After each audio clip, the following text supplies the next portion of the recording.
warahmatullahi wabarakatuh. Selamat siang dan salam sejahtera bagi kita semua.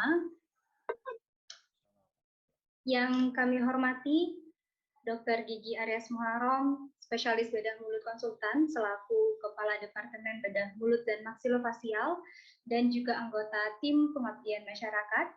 Yang kami hormati Dr. Gigi Indra Mulyawan, spesialis bedah mulut FICS selaku Wakil Direktur RSGM Universitas Airlangga dan anggota tim pengabdian masyarakat. Dan juga yang kami hormati Dr. Gigi Reza Alvesi, spesialis bedah mulut, Magister Kedokteran Klinik, selaku anggota tim pengabdian masyarakat yang pada webinar siang hari ini akan menjadi pemateri. Dan tak lupa pula, kami ucapkan selamat datang kepada seluruh residen PPDGS Bedah Mulut dan Maksilofasial Fakultas Kedokteran Gigi Universitas Airlangga. Pertama-tama marilah kita panjatkan puji syukur atas kehadirat Tuhan Yang Maha Esa, yang mana berkat kehendaknya lah kita masih diberikan kesempatan untuk dapat berkumpul pada siang hari ini dalam webinar yang berjudul Utilisasi Bakti Sosial Bibir Sumbing dan Lelangit di Daerah Terpencil. Sebelum melangkah lebih jauh pada kegiatan kita siang hari ini, izinkan saya untuk memperkenalkan diri terlebih dahulu. Saya YK Ramadhani yang akan membantu jalannya webinar selama 1,5 jam ke depan. Sedikit gambaran mengenai kegiatan webinar kita pada hari ini. Kegiatan webinar ini merupakan kegiatan pengabdian masyarakat yang diadakan oleh Dr. Gigi Reza Alvesi, spesialis bedah mulut Magister Kedokteran Klinik yang bekerja sama dengan RSGM Universitas Airlangga yang bertujuan untuk meningkatkan pengetahuan peserta mengenai aspek-aspek utilisasi bakti sosial bibir sumbing. Sebelum kita memasuki acara, ada baiknya kita mulai dengan berdoa. Untuk itu, berdoa sesuai dengan keyakinan dan juga agama masing-masing, kami persilahkan.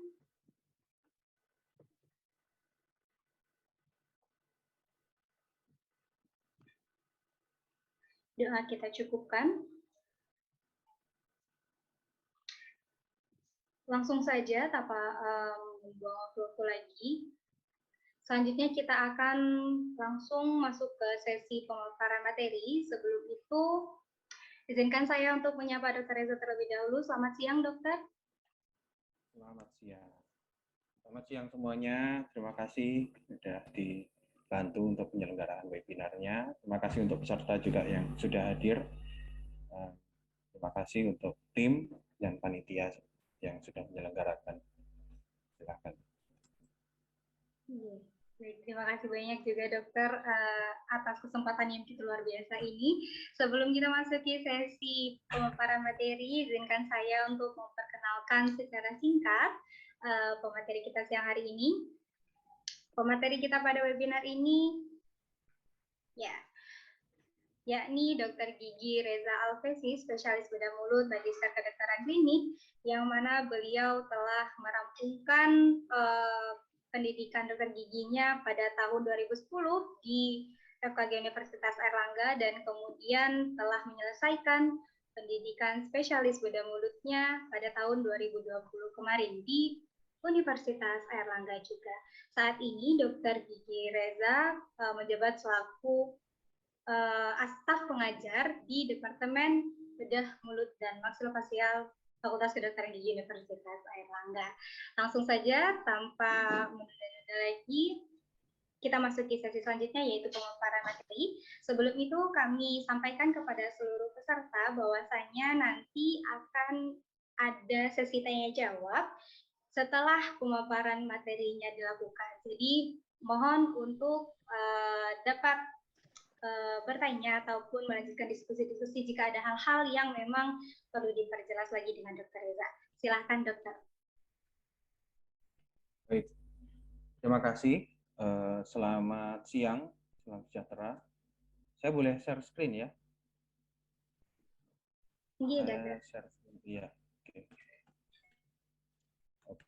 Sebelumnya saya izinkan saya menyapa Dr. Aryas Muharram sebagai Kepala Departemen di tempat kami dan Dr. Indra Mulyawan sebagai Wakil Direktur di Rumah Sakit Gigi dan Mulut. Kebetulan kebetulan beliau-beliau ini adalah yang membimbing kami dalam rangka pengabdian sosial, dan kebetulan memang saya yang sebagai ketua penyusunan buku pedoman utilisasi bakti sosial Bibersumbing daerah terpencil ini. Ini saya akan share screen tentang sekilas tentang buku yang kita susun di Departemen Dahulu dan Maksilofasial. Buku ini nantinya akan kita cetak dan kita bagikan kepada teman-teman residen, dan supaya dengan tujuan supaya pelaksanaan bakti sosial di kemudian hari ini teman-teman akan dapat mengetahui ya, sebelum terjun ke lapangan kita bisa belajar bersama di menggunakan buku panduan ini. Baiklah, bismillahirrahmanirrahim, izinkan saya memulai tentang utilisasi bakti sosial Bibersumbing dan Langit di daerah terpencil. Jadi yang pertama, latar belakangnya adalah negara kita, negara Indonesia ini merupakan negara kepulauan, ya, dengan 17.000 pulau, dan keadaan geografis di Indonesia ini memang cukup menantang buat kita ya, pelayan kesehatan ini. Dan akses yang mungkin terbatas di daerah terpencil ini menyebabkan kesenjangan tentang pelayanan kesehatan. Kesenjangan akses pelayanan kesehatan di daerah terpencil tersebut merupakan alasan kuat bagi kami untuk bergerak memberikan layanan bakti sosial Bibersumbing dan Langit, dan yaitu bagi masyarakat di Indonesia di seluruh pelosok negeri. Nah, bakti sosial itu atau disingkat dengan Baksos merupakan kegiatan kolaborasi dari FKG, Fakultas Kedokteran Gigi, dan Rumah Sakit Gigi dan Mulut atau RSGM Universitas Airlangga, yaitu melalui skema program pengabdian kepada masyarakat. Dan bakti sosial operasi Bibersumbing dan Langit ini merupakan salah satu upaya meningkatkan akses pelayanan kesehatan bagi masyarakat yang membutuhkannya. Nah, berikut adalah latar belakang lain dari Riskesdas 2013 tentang prevalensi anak usia 2 tahun ya, 24 bulan sampai 59 bulan. Ini di Indonesia itu mengidap suatu jenis kelainan, mencapai kurang lebih 0,5%. Dari angka itu diperkirakan sebanyak 0,08% itu ditempati anak-anak yang mengidap Bibersumbing. Ya cukup signifikan sehingga kita dapatkan kurang lebih 700 hingga 1.000 kelahirannya per tahun dengan kondisi Bibersumbing ini ya.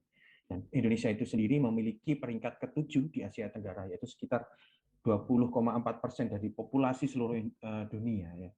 Jadi Indonesia yang pertama mungkin Amerika, kemudian Jepang ya. Kita peringkat ke-7 tentang kejadian Bibersumbing di dunia. Nah, kemudian tentang bakti sosial yang kita selenggarakan ini memang agenda yang rutin, yaitu skemanya pengabdian kepada masyarakat. Ini sudah rutin diadakan sejak 2008 ya, hingga saat ini ya. Dengan cakupan wilayah seluruh Indonesia ya, dan kita fokuskan di Indonesia Tengah dan Indonesia bagian timur ya, tampak di peta itu kita sudah merambah ke Banjarmasin, ke Kupang ya, ke Lombok, Bima sampai dengan ke Raja Ampat maupun Jayapura. Dengan tujuan wilayah yang luas ini merupakan tantangan bagi kita pemberi layanan kesehatan di daerah terpencil ini, dan akan terus diupayakan dalam rangka pemerataan kesejahteraan sesuai Sustainable Developmental Goal. Oke, sekilas tentang jumlah kasus yang pernah kita kerjakan di FKG UNER dan RSGM UNER. Rata-rata per tahun kita hampir mencapai 60 sampai 70 pasien per tahun ya. Ini karena pandemi kemarin kita sempat mengerjakan 17 pasien di tahun 2020 ya. Tidak menutup kemungkinan kita nanti akan bergerak lagi, menanjak lagi ya, membantu masyarakat Indonesia yang dalam hal ini ada sekitar 700 hingga 1.000 kejadian per tahun ya. Kita baru membantu sekitar 70 per tahun. Jadi masih banyak peluang atau masih banyak masyarakat yang membutuhkan uluran tangan kita. Nah, untuk dalam rangka menyusun pedoman pelaksanaan bakti sosial ini, kita menyusunnya memperhatikan acuan data prevalensi kasus setempat dan kasus nasional. Ya, contohnya adalah ada tindakan labioplasti dan plautoplasti. Ya, ini merupakan tata laksana yang paling sering dikerjakan pada kegiatan baksos di daerah terpencil. Ya. Kemudian data distribusi klasifikasi penata laksanaan bedah tersebut dapat kita gunakan sebagai referensi nantinya untuk mempersiapkan utilisasi alat dan bahan yang akan digunakan pada baksos selanjutnya. Nah, sebelum kita beranjak, kita harus mengetahui dulu apa saja yang terlibat, organisasi mana saja yang terlibat ya. Definisi dari awal kita akan membahas tentang penyelenggara utama. Penyelenggara utama dalam hal ini adalah institusi pendidikan ya. Institusi merupakan lembaga berbadan hukum yang menaungi bidang tertentu ya, contohnya seperti institusi pendidikan, Fakultas Kedokteran Gigi. Kemudian ada institusi pemerintahan seperti Dinas Kesehatan dan institusi swasta lainnya seperti perusahaan rumah sakit swasta atau perusahaan yang bergerak di bidang ekonomi lainnya. Yang institusi yang menyelenggarakan bakti sosial ini mempunyai peran sebagai penanggung jawab dan pelindung dari sebuah kegiatan bakti sosial.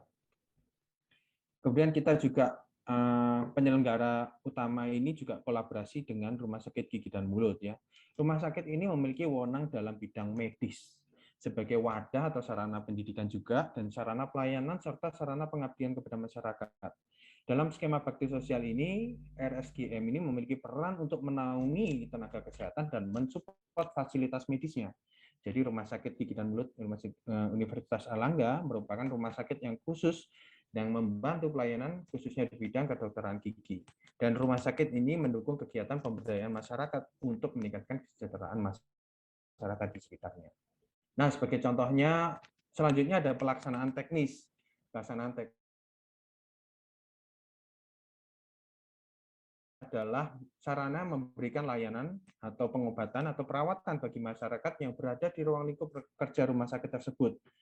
Contohnya adalah dalam bakti sosial, memiliki peran sebagai tempat menyelenggarakan atau mendukung terselenggaranya bakti sosial sesuai dengan misi dan misi rumah sakit.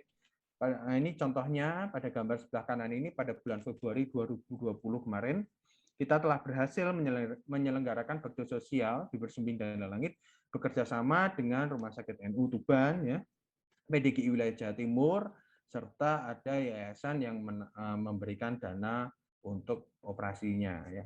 Serta peresmiannya dihadiri oleh Gubernur Jawa Timur, Kofifa Indar Parawansa waktu itu. Nah, berikut selanjutnya ada kita ketahui tentang yayasan, lembaga, ataupun perusahaan ya, adalah suatu badan hukum yang memiliki maksud dan tujuan yang bersifat ekonomi, sosial, kemanusiaan, keagamaan, maupun pendidikan dan lain-lainnya. Dan biasanya dalam penyelenggaraan bakti sosial, lembaga atau yayasan ini memiliki peran sebagai penyandang dana. Seperti contohnya melalui program-programnya, yaitu program sosial, corporate social responsibility, ya, bantuan sosial, dana hibah, ya, dan dana-dana bantuan pembinaan keluarga penderita. Ya. Contoh dari yayasan maupun perusahaan ataupun lembaga, contohnya ada seperti Smile Train, ya, pada gambar sebelah kanan ini kita telah mendapatkan kunjungan dari Smile Train tentang surgical checklist. Surgical checklist adalah Smile Train menilai seberapa pantas kita rumah sakit RSGM ini untuk mengadakan bakti sosial tentang bakti sosial Bibir Sumbing dan Langit. Nah, dan alhamdulillah kita telah lulus dari surgical checklist tersebut dan tidak dipungkiri pula di India ya, terutama di India banyak rumah sakit yang belum memenuhi syarat dari Smile Train ini sehingga kejadian komplikasi di India ini cukup banyak dan pernah oleh Smile Train sempat di stop kerjasama di India karena memang komplikasi maupun standarisasi pelayanan kesehatannya di bawah rata-rata. Oke, kemudian selanjutnya kita ketahui ada organisasi. Organisasi ini didirikan dan dibentuk oleh masyarakat secara sukarela berdasarkan kesamaan aspirasi, kehendak, kebutuhan, kepentingan kegiatan, dan tujuan untuk berpartisipasi dalam pembangunan demi tercapainya tujuan Negara Kesatuan Republik Indonesia. Contoh dari organisasi adalah contohnya ada Ormas, Gerakan Masyarakat Peduli, misalkan wilayah Jawa Timur, Gerakan Masyarakat Peduli Surabaya, misalkan seperti itu, organisasi profesi, contohnya adalah seperti PDGI, organisasi keagamaan, ya, kemudian juga ada organisasi adat. Dalam skema bakti sosial, organisasi ini berperan sebagai penggerak dan pendukung kesadaran masyarakat agar terlibat langsung dalam kegiatan bakti sosial, dan organisasi juga dapat sebagai penyandang dana melalui dana hibah maupun dana sosialnya.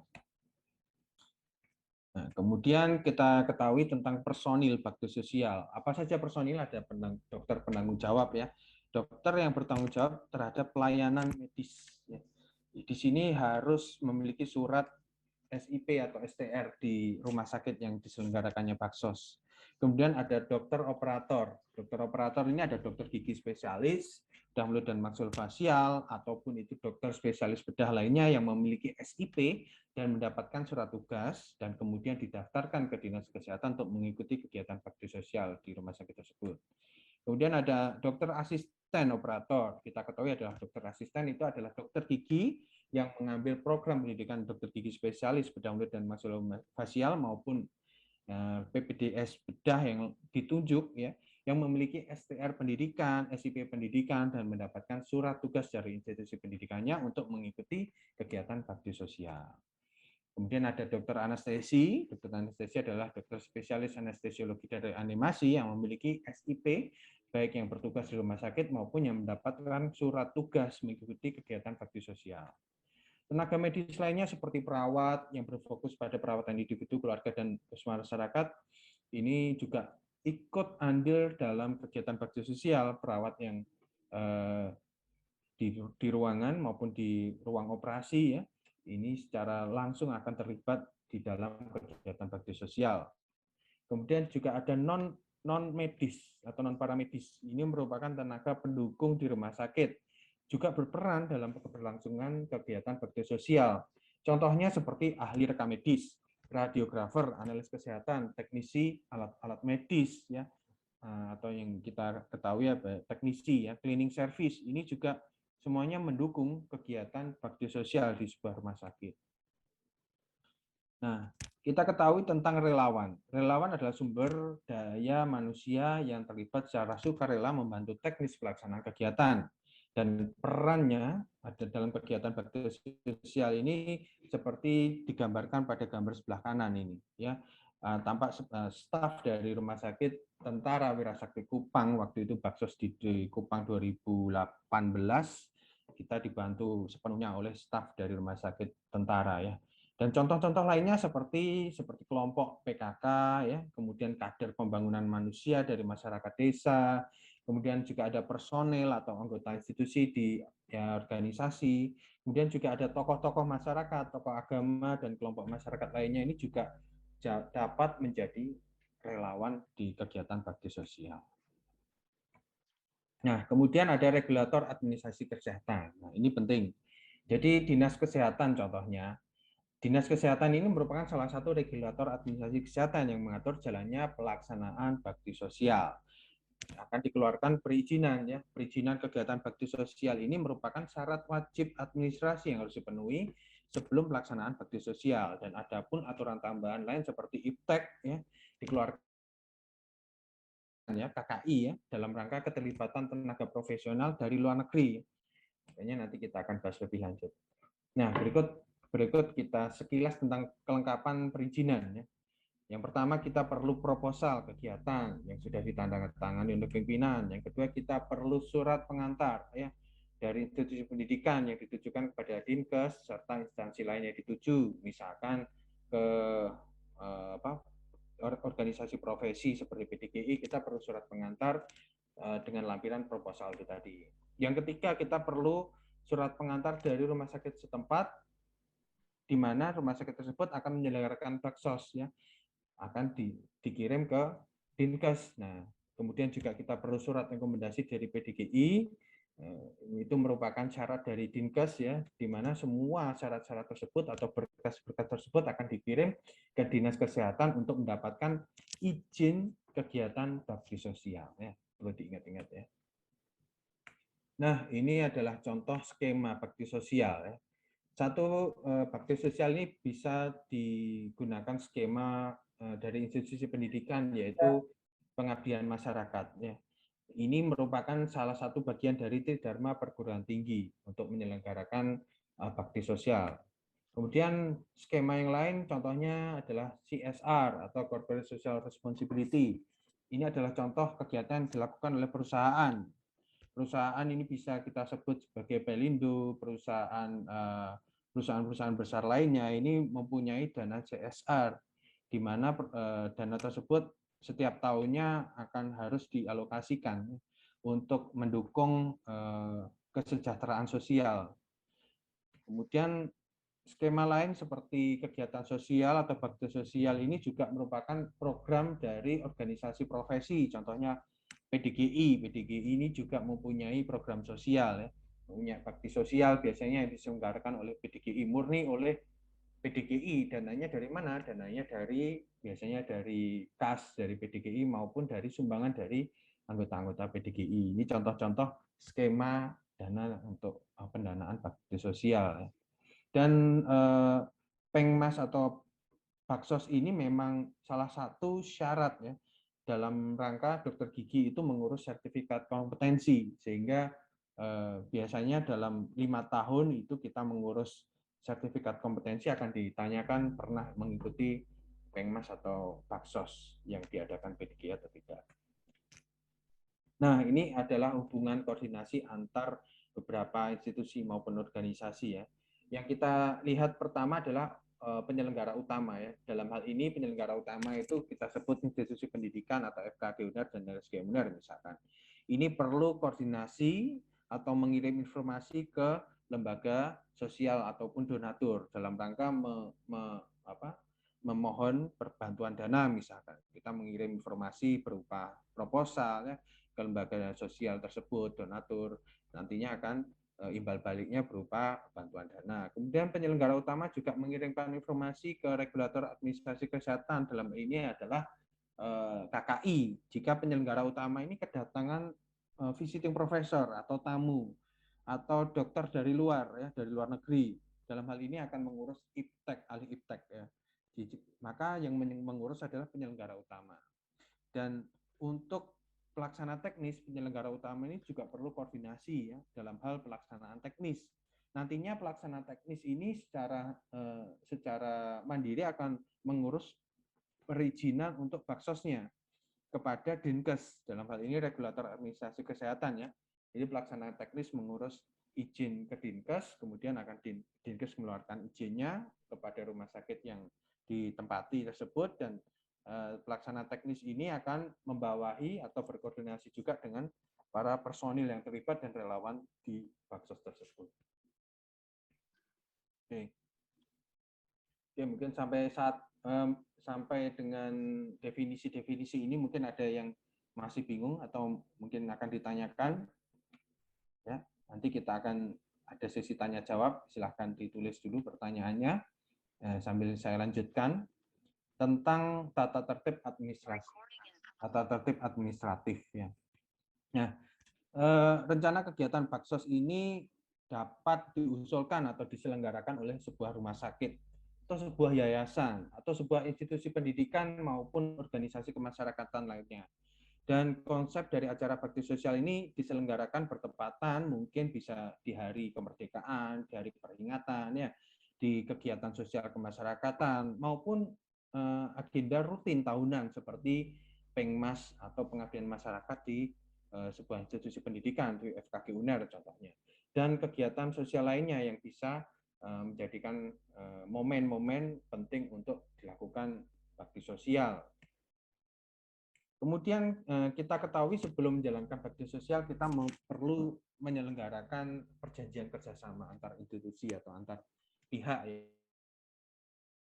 Tahu tentang perjanjian kerjasama ini, klausul-klausulnya telah ditelaah oleh masing-masing pihak penyelenggara dan mungkin bisa jadi dilakukan visitasi, ya.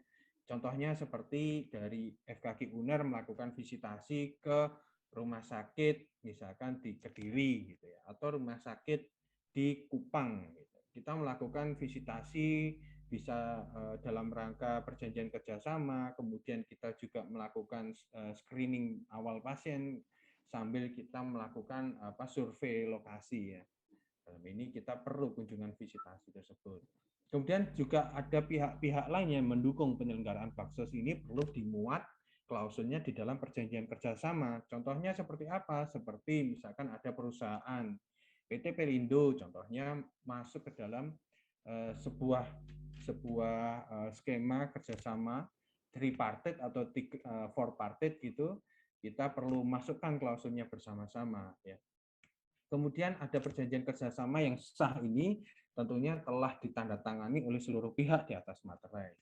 Dan proposal kegiatan nantinya ini harus mencakup keseluruhan kegiatan, antara lain adalah kapan, ya, tanggal, lokasi kegiatan, target yang akan diberi, target masyarakatnya kepada siapa, teknis pelaksanaannya bagaimana, dan rincian biaya yang akan dikeluarkannya seperti apa ya. Kemudian jika kita juga memerlukan formulir proposal atau kegiatan yang dipersiapkan, itu harus minimal 2 bulan sebelum pelaksanaan ya, kurang lebih ya, supaya tidak terlalu mendadak, dan persiapannya memang memakan waktu lama, terutama di bidang perizinan di Dinas Kesehatan. Kemudian kita mungkin perlu acara formal seperti seremonial penandatanganan kerjasama ini dalam rangka untuk peresmian kerjasamanya. Kemudian tentang perizinan bakti sosial, jadi penyelenggara lokal atau rumah sakit di daerah itu mengurus permohonan rekomendasi izin kegiatan melalui yang pertama ke organisasi profesi dahulu. Kemudian dari organisasi profesi akan mengeluarkan surat rekomendasi, ya. Kemudian dari surat rekomendasi itu mengurus ke Dinas Kesehatan. Jadi Dinas Kesehatan nantinya akan mengeluarkan izin penyelenggaraan bakti sosial, sehingga dapat kita gunakan selama beberapa periode tertentu, misalkan 1 minggu, 1 bulan, ataupun 1 tahun. Dan perizinan yang dikeluarkan oleh institusi pendidikan berupa surat tugas atau surat tugas tentang bakti sosial ini juga perlu diurus ya, terutama bagi personel yang terlibat, yang berangkat ini harus ada surat tugasnya untuk legalitas personel. Dan jika didapatkan pihak asing ya, dokter dari luar negeri ikut misalkan mengundang itu, ya jangan sampai lupa kita harus mengurus surat perizinan di KKI tentang ahli iptek, kemudian surat izin praktik sementara ya, kemudian verifikasi kewenangan klinis, dan verifikasi tentang berdasarkan kompetensi dari dokter luar negeri tersebut. Nah, oke, berikut adalah contoh dari acara formal dari kegiatan bakti sosial ya.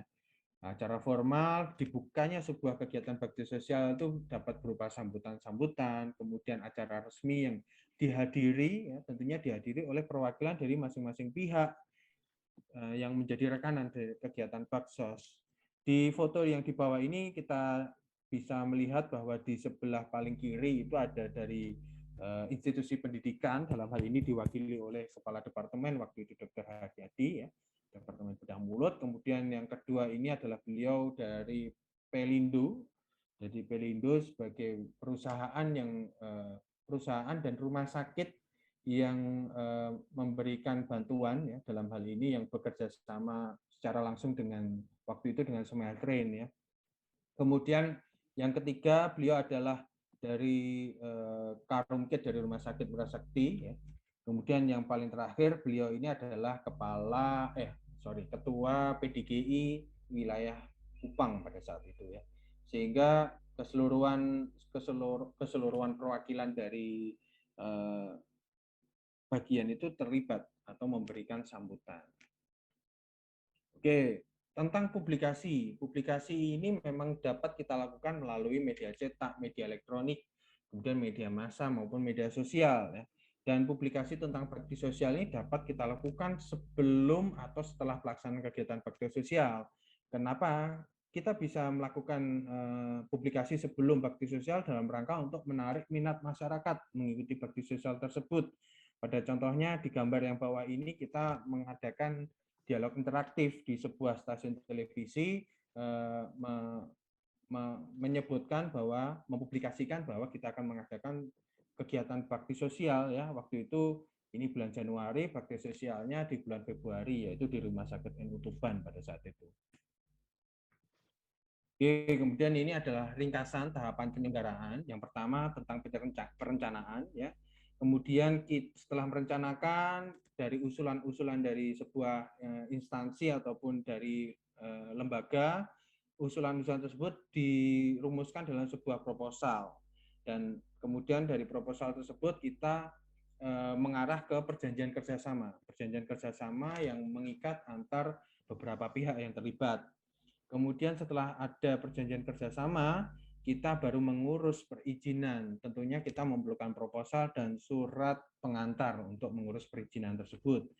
Dari perizinan tersebut, kita dapat melakukan publikasi karena sudah resmi, kita mendapatkan surat resmi dari Dinkes misalkan, kita secara legal dapat melakukan publikasi, baik itu sebelum kegiatan maupun setelah kegiatan.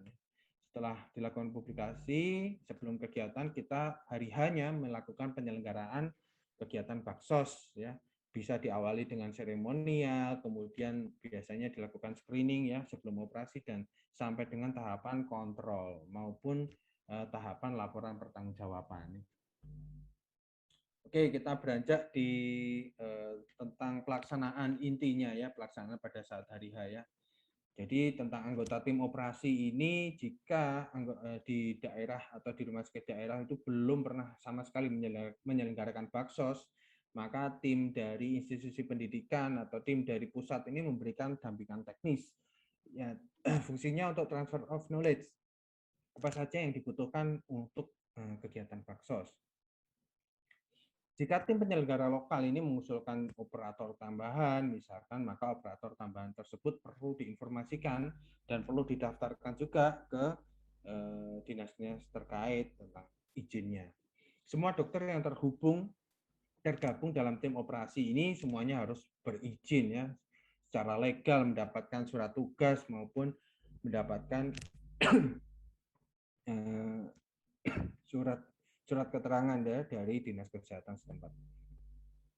Kemudian teknis pelaksanaannya ini di bawah tanggung jawab DPJP atau dokter penanggung jawab. Dokter dari luar negeri, jangan lupa kita harus mengurus izin ke KKI tentang ahli iptek. Ya. Kemudian tentang kerjasama ini harus diikut sertakan ke dalam institusi pendidikan. Ya. Tidak bisa dokter dari luar negeri datang untuk operasi di bawah naungan sebuah rumah sakit atau di bawah naungan sebuah yayasan atau perusahaan, itu tidak dibenarkan oleh menurut Dinkes atau menurut lembaga menurut administrasi kesehatan ya. Jadi harus di bawah institusi pendidikan. Karena nantinya dokter dari luar negeri ini konteksnya adalah transfer of knowledge ya. Sehingga institusi pendidikan ini harus menaunginya. Kemudian semua paramedis, semua staf maupun paramedis ini harus mempunyai surat kompetensi ya yang masih berlaku maupun untuk mengurus SIP. Nah, kita beranjak ke tentang pelaksanaan baksos. Teknisnya kita harus tahu tentang kriteria pasien yang akan menjalani operasi. Kita ketahui tentang rule of 10 ya. Kriteria yang pertama tentang rule of 10 yaitu pada saat pasien bayi yang akan dilakukan operasi penutupan celah bibir ya.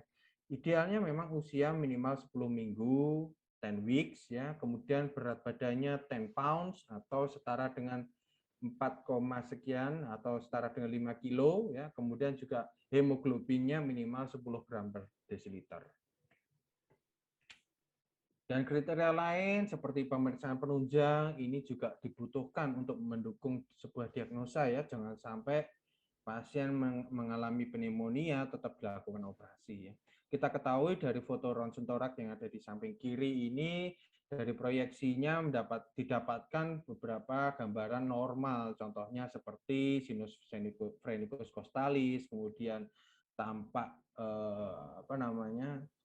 rasio antara jantung dan paru ya tidak terlalu besar jantungnya, kemudian juga tidak tampak adanya lesi-lesi radiopak di rongga paru ya. Ini menandakan gambaran ronsen toraknya pada bayi ini normal dan dapat masuk dari kriteria operasi.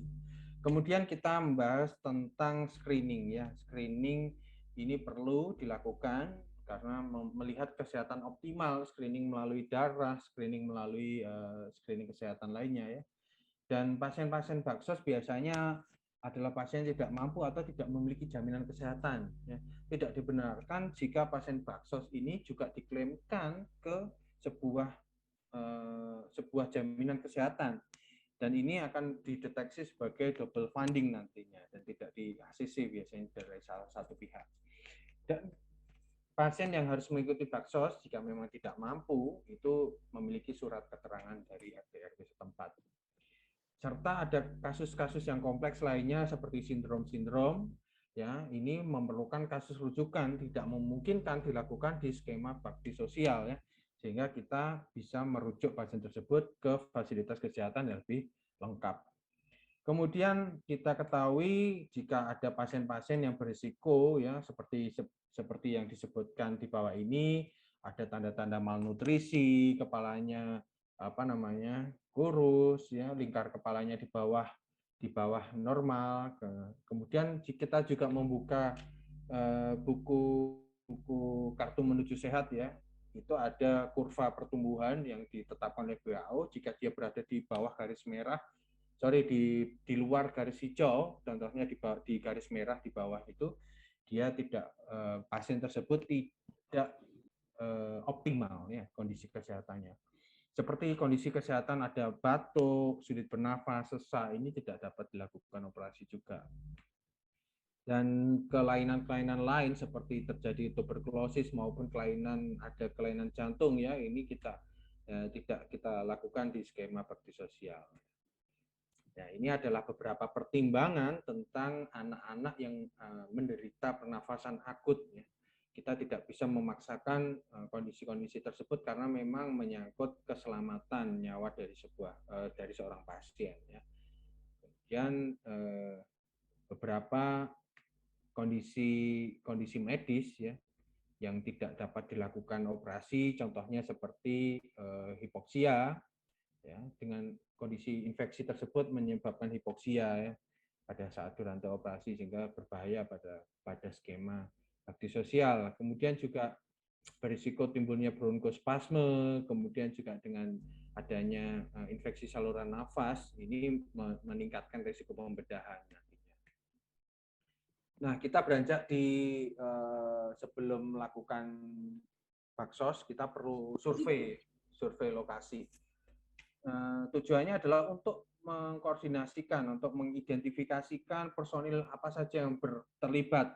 Contohnya kita perlu mengenal seorang kepala rumah sakit, kita perlu mengenal seorang kepala bidang pelayanannya di rumah sakit tersebut, maupun penanggung jawab bedah sentralnya. Ya, kita juga berkenalan dengan dokter anestesinya, dengan farmasinya, kepala rawat inapnya, dan beberapa tokoh masyarakat yang terlibat nantinya karena memang tokoh masyarakat tersebut mungkin akan menggerakkan masyarakat untuk mengikuti baksos. Dan fasilitas apa saja yang disediakan di rumah sakit tersebut kita perlu data, ya, antara lain bagaimana ruang bedah sentralnya, bagaimana fasilitas screeningnya, perawatannya, termasuk transfusi darahnya, ya ada atau tidak, pelayanan rawat inapnya, sampai dengan nantinya pasien ini kontrol sehingga fasilitas ini memadai semua. Serta kita perlu memastikan dukungan logistik. Dukungan logistik ini dalam hal ini antara lain seperti bahan pangan ini tersedia atau tidak, kemudian transportasinya mendukung atau tidak.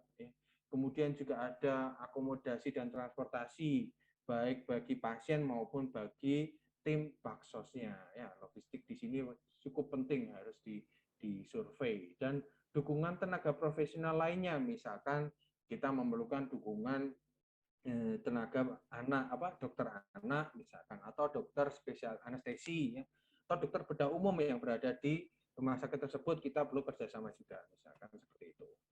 Nah, kita juga perlu dukungan komunitas, misalkan dari orang tua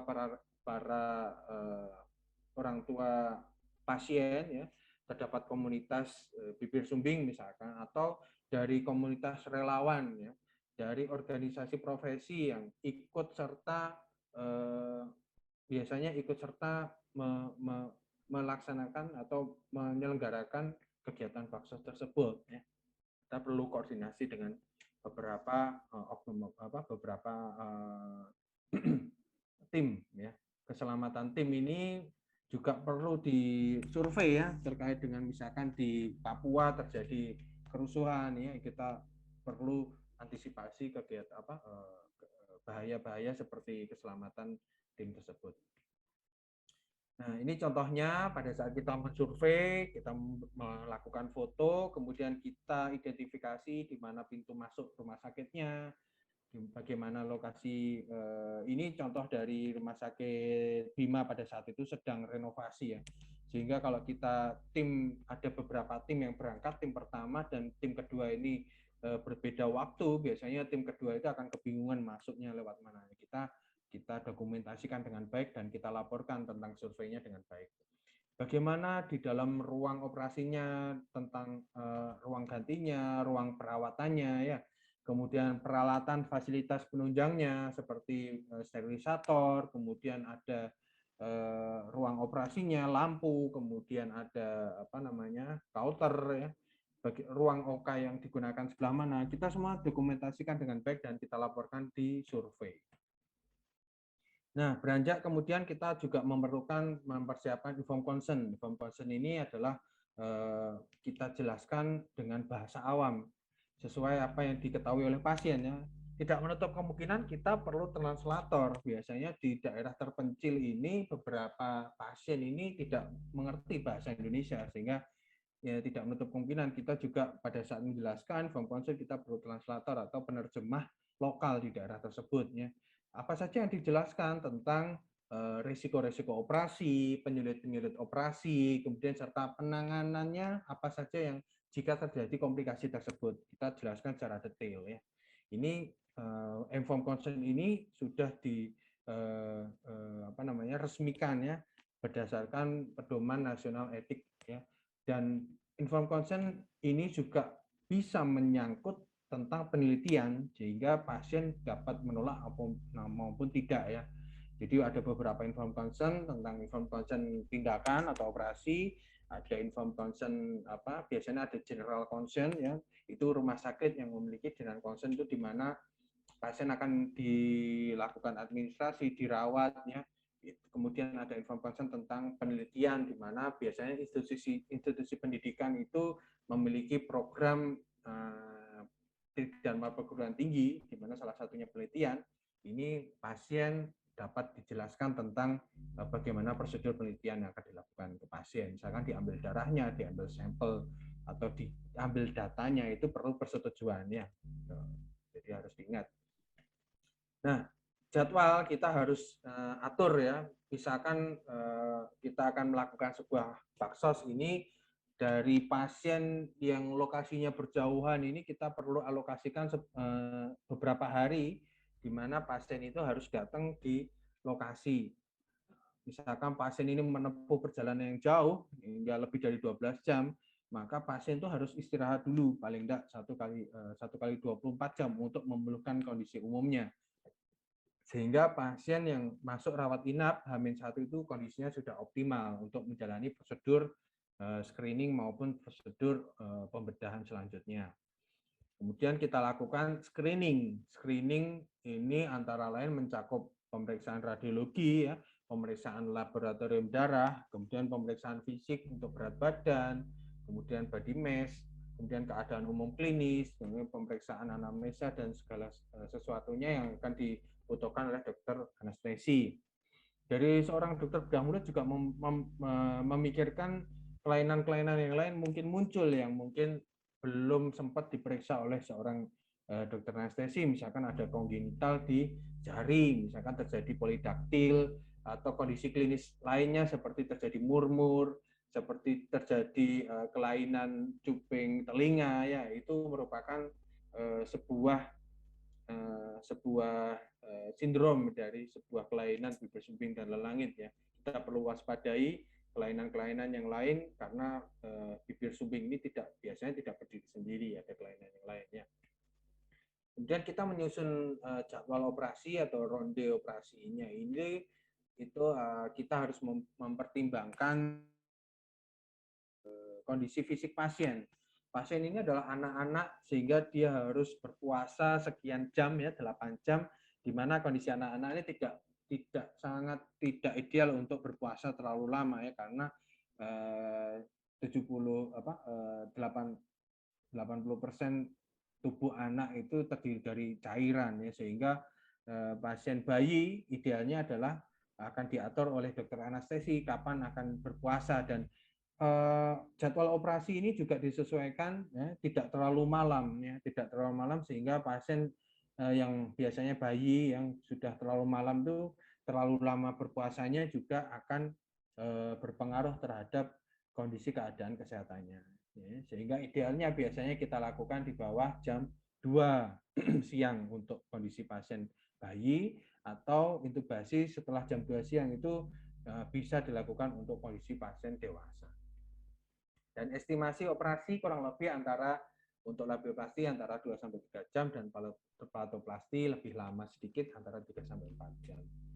Nah, kemudian kita juga pertimbangkan untuk instruksi sebelum operasi ya, puasa, kemudian juga visite ya, kemudian sampai dengan kontrol dan rawat luka. Nah, follow up apa saja yang harus kita pertimbangkan? Antara lain adalah lepas jahitan, ya, kemudian indikasi selanjutnya untuk dilakukan operasi, kemudian ketentuan jadwal-jadwal pelaksanaan follow up, apakah kontrolnya 1 minggu atau 2 minggu disesuaikan dengan agenda. Biasanya kalau kita perjalanan ya di luar pulau ya, di luar pulau kita akan mengagendakan, bisa jadi kita mengagendakan 2 minggu karena memang beberapa personil masih jet lag biasanya dalam 1 minggu pertama, kemudian diagendakan 2 minggu, karena juga pasien ini mungkin menempuh perjalanan yang panjang ke rumah ya, pulang ke rumah, kemudian akan kembali lagi kontrol, itu juga memerlukan waktu. Pertimbangannya adalah kelelahan itu tadi ya.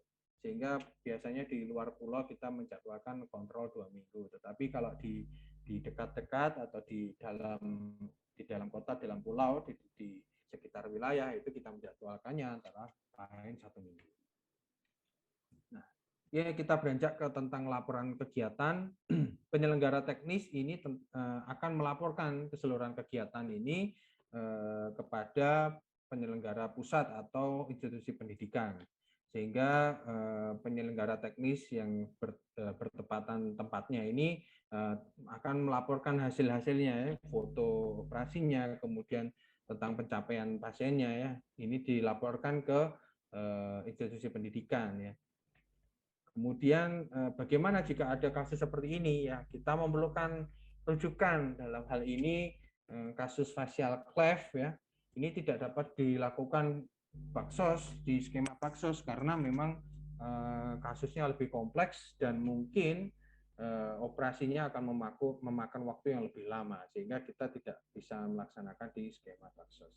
Kita lakukan rujukan di rumah sakit yang lebih lengkap ya, dan mungkin tenaga medisnya juga lebih banyak di rumah sakit tersebut. Beberapa kelainan yang bisa kita ketahui dari facial cleft ini melibatkan jantung, ginjal, maupun otak dan ekstremitas ya. Dan kita perlu waspadai jika ada kasus oroantral fistula yang luasnya lebih dari 4 cm. Di sini luas dari 4 cm itu membutuhkan penutupan defek yang lebih banyak ya. Kita tidak memungkinkan untuk mengambil jaringan yang tersisa di sebelah-sebelahnya. Kita mungkin akan mempertimbangkan sebuah flap atau sebuah graft. Ya, tidak memungkinkan dilakukan di skema baksos. Dan kasus lainnya seperti veropharyngeal insufficiency ya, sudah dilakukan operasi tetapi tetap sengau, itu dilakukan VPI ya. Kemudian diagnosis ini yang memerlukan terapi wicara ya, kita ketahui bahwa terapis wicara itu tidak banyak di Indonesia, hanya ada di Surabaya itu 1 titik dan beberapa lainnya terpusat di Jakarta dan Bandung. Dan diagnosis lainnya yang memerlukan perawatan bedah ortognati ini perlu kita rujuk. Nah, kita bisa simpulkan komponen apa saja yang digunakan sebagai utilisasi bakti sosial, antara lain yang pertama pasti bahan habis pakai, kemudian ada jasa medis atau jasa operator, kemudian juga ada biaya perawatan di rumah sakit, Ada pemeriksaan penunjang, juga ada akomodasi transportasi, baik pasien maupun tim baksos. Kemudian ada biaya untuk perjalanan, kontrol, dan ada biaya tentang administrasi, dokumentasi, dan publikasi. Nah, selanjutnya ini merupakan rangkuman ya dari sebuah proposal. Kita harus mengisikan tentang cakupannya apa di dalam proposal tersebut, jangka waktu kerjasamanya, hak dan kewajiban bagi penyelenggaranya, dan laporan pertanggungjawabannya, serta tindak lanjut kegiatannya seperti kontrol dan follow up selanjutnya. Oke, kita memasuki bab keempat tentang teknis ya. Yang pertama, kita harus menjelaskan informed consent kepada pasien tentang risiko-risikonya. Tidak hanya kepada pasien, kita juga harus jelaskan kepada keluarganya ya, tentang bagaimana prosedur tindakannya, kemudian bagaimana komplikasinya ya. Ini harus ditandatangani oleh orang tua pasien, harus diketahui ya. Kemudian ada instruksi-instruksinya, yaitu tentang sebelum operasi harus berpuasa, harus mandi bersih, dan mengenakan atribut operasi. Nah, sebelum operasi kita juga harus mengenal metode asepsis. Asepsis itu adalah sebuah upaya yang diperlukan untuk kondisi bebas kuman ya dari seorang operator. Ya. Metode asepsis ini contohnya seperti metode cuci tangan yang aseptik. Ada lagi tentang metode sterilisasi sebuah alat. Ya. Nah, berikut ini adalah kelengkapan dari cuci tangan aseptik bedah ya. Yang kita butuhkan biasanya adalah sabun yang mengandung klorhexidin gluconat 4%. Ini sesuai dengan rekomendasi WHO, World Health Organization. Dan yang lain mungkin kita membutuhkan scrub dan handuk steril ya. Nah, ini kenapa harus scrub? Karena kita cuci tangan bedah itu sudah ada aturan idealnya. Nah, ini beberapa pengertian tentang dekontaminasi alat ya. Dekontaminasi alat kita bisa melihat di gambar sebelah kanan bawah ini bahwa biasanya ya mungkin secara tidak sadar kita mendekontaminasi alat itu di atas permukaan air, sehingga memungkinkan cipratan-cipratan dari darah itu ke lokasi sekitar tempat cuci. Sehingga yang paling direkomendasikan adalah kita menggosok di bawah permukaan air ya. Apa saja yang digunakan antara lain sarung tangan, kemudian klorin, ya, kemudian ada air larutan, bak, kemudian juga sikat, sabun, serta handuk kering untuk mengeringkan. Sterilisasi alat, ya, kita idealnya memang menggunakan CSSD atau sterilisasi terpusat di sebuah rumah sakit. Dalam hal ini untuk menghindari kontaminasi infeksi ke daerah lainnya, kita harus sentralisasi di sebuah CSSD. Tapi tidak menutup kemungkinan jika di suatu rumah sakit itu tidak ada CSSD, kita bisa menggunakan autoclave jinjing yang seperti di gambar sebelah kanan ini. Ya, instrumen yang akan dilakukan sterilisasi ini di-pack yang secara baik, kemudian dimasukkan ke dalam sterilisator, kemudian diproses sterilisasi mencapai suhu 121 atau 1 atmosfer selama 15 atau 20 menit ya. Sehingga didapatkan alat tersebut sudah steril. Biasanya kita juga menggunakan plester indikator ya. Yang plesternya awalnya berwarna putih, kemudian setelah steril plesternya akan tampak warna hitam. Kondisi kemasan Medipack ini waktu sterilnya bisa mencapai 10 hari lebih lama dibandingkan menggunakan kain ya. Ada yang hanya menggunakan kain itu hanya bertahan sampai 7 hari. Ini idealnya menurut referensi.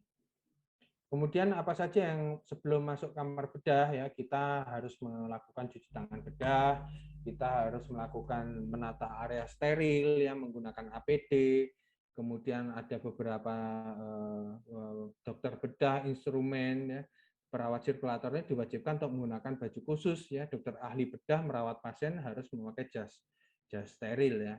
Kemudian juga menata alat ini pada tempatnya sesuai dengan urutannya. Kemudian pembungkus pembungkus yang steril ini juga digunakan pada lampu, pegangan kabel, pegangan handstuck ya. Beberapa pegangan suction lainnya juga harus menggunakan pembungkus steril. Kemudian kita perlu menutup area operasi menggunakan linen steril. Ini contohnya alat sterilisasi yang tadi kita sebut ya tentang CSSD. Ruang operasi ini kita juga perlu sterilitas ruangan ya. Sterilitas ruangan kita bisa menggunakan UV ya. Setelah kita pel, setelah dinding dilap dengan klorin, kemudian kita sterilisasi ruangan. Ruangan dalam hal ini tidak hanya permukaan dinding dan lantai, tetapi juga udara yang berada di dalamnya. Ya, ini efektif untuk membentuk bakteri di dalam ruangan sekitar luasnya 20 hingga 40 meter persegi. Kemudian menggunakan UV sekitar 45 watt selama 15 hingga 30 menit ya. Ini sudah standar. Kemudian kita juga menggunakan kelengkapan APD, dalam hal ini masker, kemudian handscoon, kemudian nose cap, ya, apron, sampai dengan boot. Nah, kelengkapan ruang operasi yang perlu kita perhatikan ya, antara lain ada meja operasinya, bagaimana bisa naik turun atau tidak, lampu operasinya cukup jelas atau tidak, mesin anestesinya menggunakan apa, menggunakan servo, ISO, kemudian suction-nya bekerja atau tidak, oksigen, monitor, counter, dan beberapa alat lainnya sampai dengan blanket warmer. Dalam hal ini kalau pasien anak-anak ini kondisinya harus hangat ya, di dalam ruangan AC yang dingin, tetapi kondisi anak-anak ini harus tetap hangat, kita sampai dengan menggunakan blanket warmer. Kelengkapan sarana di dalam ruang operasi ya, kita harus pastikan ada toilet, ada kamar ganti ya, ada ruang premedikasi, ada ruang high care ya, nantinya jika pasien ini membutuhkan perawatan high care dan recovery, sampai dengan kita juga membutuhkan lounge ya, atau tempat istirahat dokter, karena kita kondisi baksos ini nonstop mulai dari pagi hingga malam hari. Beberapa kelengkapan pemeriksaan penunjang di sebuah rumah sakit ini juga perlu disurvei ya, tentang apakah ada fasilitas tentang darah ya, laboratorium penunjang. Kemudian juga beberapa instrumen tentang instrumen anestesi yang perlu dipastikan ada, antara lain yaitu laringoskop ya, selang oksigen, elbow connector, ya, airway, stilet, ambubak, three-way, ya, masker, kemudian tubing ventilator. Nah, NGT dan ETT ya, yang sering didapatkan di daerah tidak ada itu endotracheal tube yang kecil. Kondisi anak-anak biasanya menggunakan endotracheal tube nomor 4, dan kondisi palato biasanya ETT-nya itu butuh yang kingkit. Kingkit itu artinya adalah dia sudah melengkung, ada penahannya melengkung, itu seperti ada ringnya itu di bagian tengah-tengah itu melengkung, sehingga pada saat diintubasi di rongga mulut dia tidak menonjol keluar, ini mengganggu operator dalam bekerja, sehingga dia hanya menekuk ke bawah ya, namanya kingkit. Kemudian ada magil dan korentang.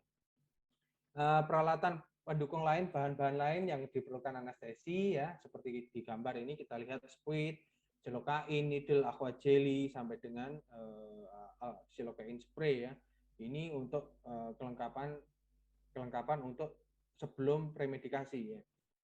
Nah, ini ada bahan-bahan seperti yang bahan-bahan anestesi seperti propofol, ini harus disimpan di kulkas, atracurium, midazolam. Beberapa bahan-bahan ini memang harus disimpan di suhu yang rendah. Kemudian obat-obat lainnya, obat psikotropika, misalkan fentanyl ya, ini juga botolnya itu pun tidak boleh dibuang. Ya, biasanya harus dikembalikan ke farmasi sebagai laporan obat-obatan terlarang ya. Jadi kita perlu harus monitoring dari obat-obatan ini ya, sampai dengan obat-obatan emergensi nantinya. Ini ada obat emergensi juga harus dijaga. Botolnya tidak boleh dibuang. Epinephrine ya, relatif aman ya. Yang 1 2 3 4 ini biasanya botolnya 1 2 3 ini biasanya botolnya harus dikembalikan ke farmasi. Nah, menginjak ke kelengkapan alat, kelengkapan instrumen ya. Kita ketahui untuk set labioplasti ini ada beberapa instrumen sampai 11 ya, kita harus hafal ya, karena kita akan menggunakan instrumen-instrumen ini ya. Kita pastikan ujungnya tidak tumpul atau alatnya ini tidak kocak, sehingga nantinya operator akan mudah untuk melakukan tindakan. Instrumen pelatoplasti ini lebih banyak nantinya ya, ada mulai dari Dingman ya sampai dengan hand instrumennya ya, pelatoplasti. Bahan-bahan untuk operasinya antara lain mesh, kita menggunakan mesh 11, mesh 15, kemudian spade untuk melakukan marking.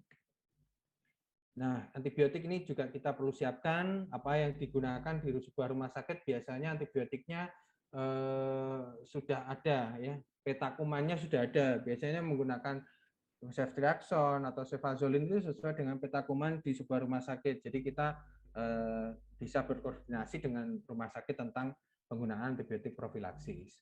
Nah, di rawat inap kita juga harus mempersiapkan beberapa peralatan penunjang seperti blood set, gentamicin, ya, alat-alat rawat luka lainnya. Ini termasuk underpad dalam biasanya pasien pasca operasi itu pasiennya mengeluarkan air liur yang banyak ya, sehingga kita perlu alasi bednya menggunakan underpad. Beberapa alat lainnya untuk rawat luka, diantaranya seperti yang digambar ini. Jangan lupa kita tetap menggunakan stay solid ya, stay solid atau diazepam ini untuk mendapatkan pasiennya lebih stabil atau lebih tenang ya. Kita menggunakan sedasi ringan di dalam hal ini.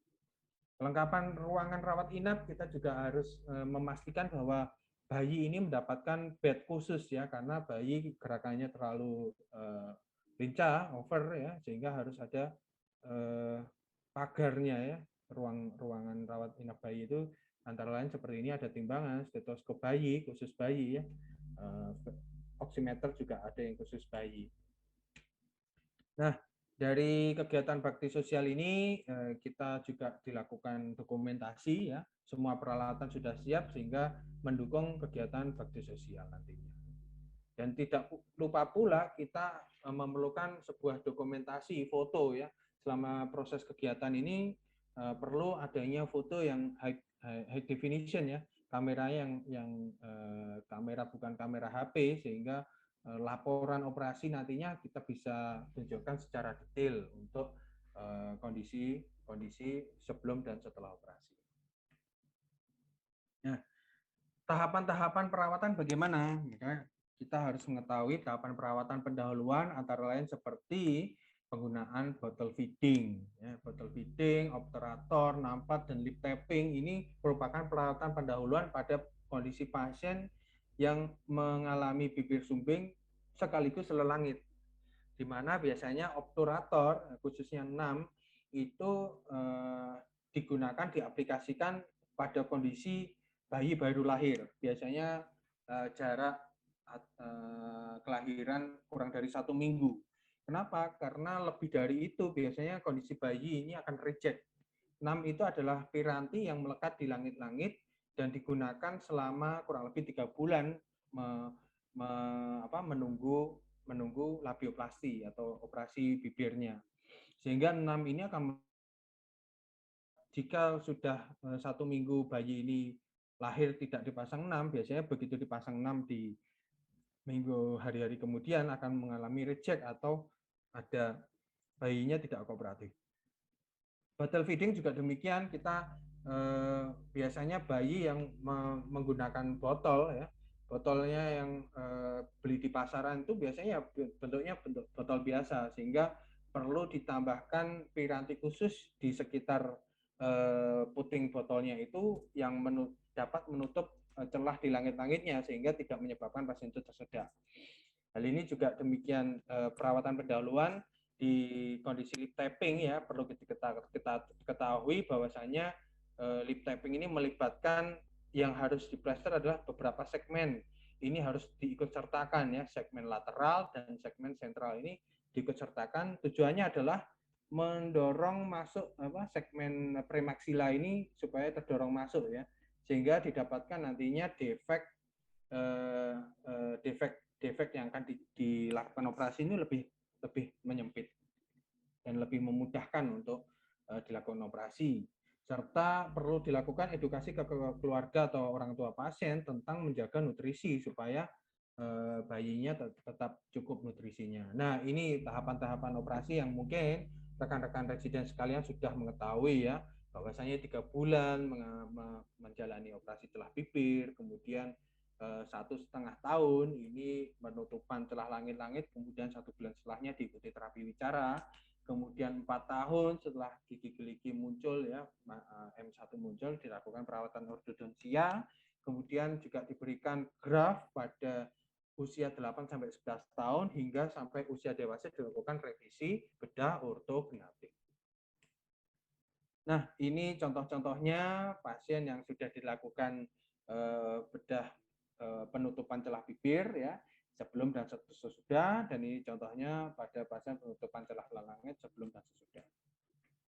Nah, kemudian jika ada revisi labium maupun revisi palato, ini nantinya perlu dijadwalkan secara khusus ya. Nantinya kita akan jadwalkan untuk revisi, dan penutupan alveolar cleft juga ini dapat diindikasikan jika pada usia 9-10 tahun masih terdapat cleft pada alveolar ya. Sehingga kita perlu kenapa dilakukan penutupan alveolar cleft dengan graft itu di usia 9-10 tahun, karena pada usia 12 nantinya akan muncul caninus ya. Caninus di sudut bibir ini biasanya jika di situ terdapat celah, caninusnya akan tidak dapat tumbuh dengan sempurna atau tumbuh malah ke dalam celahnya ya. Sehingga kita perlukan lengkung rahang yang tertutup oleh tulang keseluruhan. Ya. Idealnya penutupan alveolar cleft ini menggunakan graft. Graftnya bisa menggunakan autograft. Nah, beberapa kasus facial cleft yang ringan, contohnya adalah kasus facial cleft di komisura, itu dapat kita lakukan komisuroplasti ya, dapat dilakukan di skema Baxas, tentunya dengan syarat-syarat yang ditempuh. Beberapa operasi yang tidak dapat dilakukan seperti pembuatan flap pada oroantral posur, bone graft, rhinoplasti, ortognati ini memerlukan rujukan lebih lanjut di rumah sakit yang lebih besar. Oke, ini contoh-contoh kasus rujukan. Pasien memerlukan ortodonsi, pasien memerlukan terapi wicara, kemudian juga konsultasi tentang dari dokter spesialis selanjutnya. Kemudian pada tahap kontrol selanjutnya ya, pasien akan dilakukan pelepasan jahitan di mana kita pada 1 minggu post operasi idealnya dilakukan pelepasan jahitan ya di ekstraoral. Untuk jahitan intraoral kita menggunakan jahitan yang resort sehingga tidak perlu dilakukan pelepasan. Nah, instruksi-instruksi apa saja yang perlu disampaikan pada pasien dan keluarganya antara lain yaitu tetap merawat luka ya, hindari menyentuh. Beberapa instruksi lainnya seperti tidak boleh menggunakan dot ya, tidak boleh minum menggunakan botol yang ada dotnya itu pun juga tidak boleh, harus menggunakan sendok ya selama berapa hari, idealnya selama 1 minggu ke depan ya. Minum makanannya diusahakan yang lunak dahulu ya. Kemudian tetap kontrol 1 minggu untuk lepas jahitan. Dan instruksi perawatan luka ini dapat dilakukan oleh keluarga di rumahnya masing-masing ya. Tentunya dengan edukasi yang cukup lengkap ya, harus cuci tangan, harus mengoles, tidak boleh menekan ya. Ini contoh perawatan luka oleh keluarga di rumahnya sendiri ya. Dioleskan tipis-tipis ya. Kemudian setelah 1 minggu perawatan terbuka ya. Nah, nutrisi ini juga perlu diperhatikan ya, sehingga kebutuhan nutrisi pada pasien ini harus sesuai dengan status gizi yang normal ya, dan cukup ini mendukung penyembuhan luka nantinya. Ini contoh nutrisi pada pasien dewasa ya, contohnya kita harus melihat 4 sehat 5 sempurna, contohnya seperti ini. Kemudian nutrisi untuk anak-anak usia 6 bulan, di bawah 6 bulan ya, idealnya kita masih menggunakan ASI. Bagaimana cara pemberiannya? ASInya dapat dilakukan perah ASI ya, diberikan di botol ataupun disendokin jika pasiennya pasca operasi, seperti gambar sebelah kanan bawah ini ya. Jika nantinya sudah setelah operasi sudah lepas jahitan ya, pasien dapat menggunakan dot ya, dapat menggunakan dot atau dapat menetek secara jika pasca operasi dihindari menggunakan dot ataupun menetek secara langsung ya. Hingga sampai kapan? Sampai 2 minggu pasca operasi. Oke, kemudian untuk bayi usia 6 sampai 2 tahun, 6 bulan sampai 2 tahun ya, tetap dietnya adalah bubur halus ya. Bubur halus, kemudian untuk usia yang lebih dewasa lagi itu bubur kasar dan atau yang usia 1 tahun ini bisa menggunakan nasi yang lembek. Berikut seperti contohnya ya, bubur halus, ini nasi lembek yang kasar. Ini beberapa usia di atas 2 tahun ya, pasca operasinya kita bisa menggunakan diet bubur ya, diet bubur. Kemudian untuk lauk pauk ini juga secara bertahap nantinya dapat diberikan pada hari ke-5 ya. Hingga nantinya hari ke-10 tetap harus menghindari penggunaan aktivitas menyedot seperti menggunakan sedotan, menggunakan dot ya sampai dengan selesai perawatan. Oke, pasca operasi ini instruksi secara general ya, tidak boleh makan panas, kemudian makanan lunak, kemudian sampai dengan hari ke-10 itu akan bertahap makanannya menjadi makanan yang kasar atau yang makanan seperti biasanya. Nah, ini beberapa tata laksana di era pandemi ya. Kita untuk sterilisasi di era pandemi ini kita harus menggunakan larutan khusus yaitu seperti enzim. Dalam hal ini kita menghindari di alat instrumen kita itu mengandung virus sehingga kita menggunakan enzim khusus di mana khusus enzim ini contohnya dapat membunuh virus HIV juga terdapat di virus ini ya. Corona, HIV itu dapat menggunakan bahan enzimatik. Kemudian kita perlu menggunakan APD yang lengkap pada saat dekontaminasi alat ya, dan kita gunakan sterilisator seperti pada awalnya. Nah, screening pasien ini kita perlu perhatikan secara cermat ya. Kondisi pasien ini tidak didapatkan batuk, pilek, demam ya, juga terkonfirmasi jangan sampai pasien mendapatkan positif COVID beberapa hari sebelumnya ya. Kita harus pastikan pasien ini bebas COVID dengan menggunakan swab, biasanya minimal swab antigen. Kemudian kondisi kesehatan umum ya, saturasi, kemudian pernafasan ini juga harus dipantau. Selain itu juga harus memantau kondisi penunjang seperti serologi atau pemeriksaan darah dan pemeriksaan penunjang lainnya seperti pemeriksaan radiologi. Nah, kemudian screening calon pasien lainnya ya, kita perlu hindari jika pasien mengalami anosmia, faringitis ya.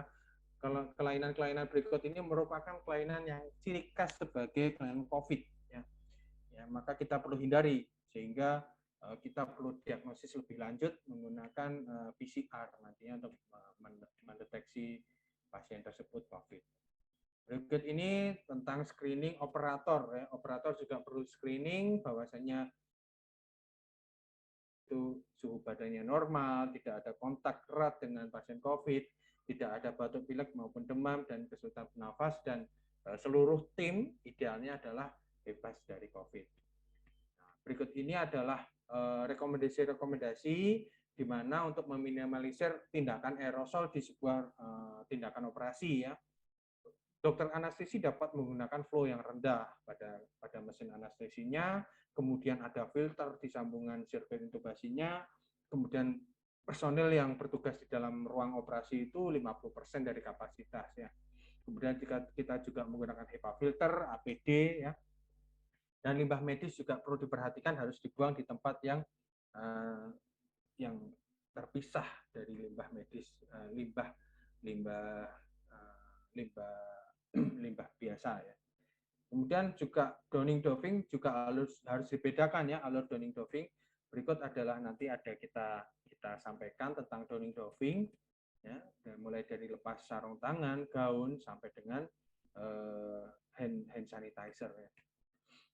Dekontaminasi ruangan juga perlu. Selama pandemi ini kita setelah operasi selalu dekontaminasi ruangan, mengepel dan kemudian melakukan UV ruangan. Dalam hal ini selain permukaan juga udara juga harus dipastikan bersih dari virus. Nah, ini adalah contoh ruangan penataan ruangan di era pandemi. Kita ketahui yang penting adalah downing dan doving ruangannya adalah terpisah, di mana ada ruangan yang menghubungkan adalah yaitu ruangan anteroom, dan ruangan staf dan ruangan penunggu ini juga harus terpisah dengan ruangan operasi ya, paling tidak terpisah dibatasi sebuah pintu atau sebuah tembok. Beberapa metode pada perawatan pasien di ruangan itu juga harus menggunakan APD ya, APD level 2 yang digunakan pada gambar seperti ini. Ini contoh nakes yang sedang memeriksa pasien di era pandemi. Nah, menginjak ke bab yang terakhir tentang evaluasi ya, kendala dan solusi. Antara lain yang pernah kita dapatkan ya, kendala tentang ketersediaan transportasi tidak terjangkau. Nah, maka kita harus koordinasi, kita harus kerjasama dengan TNI Polri setempat. Misalkan kita dapat menggunakan fasilitas transportasi dari TNI Polri setempat ya, untuk mengangkut pasien itu ke rumah sakit. Karena transportasi umum ini tidak ada biasanya. Termasuk di daerah terpencil itu tidak ada sinyal untuk komunikasi elektronik ya.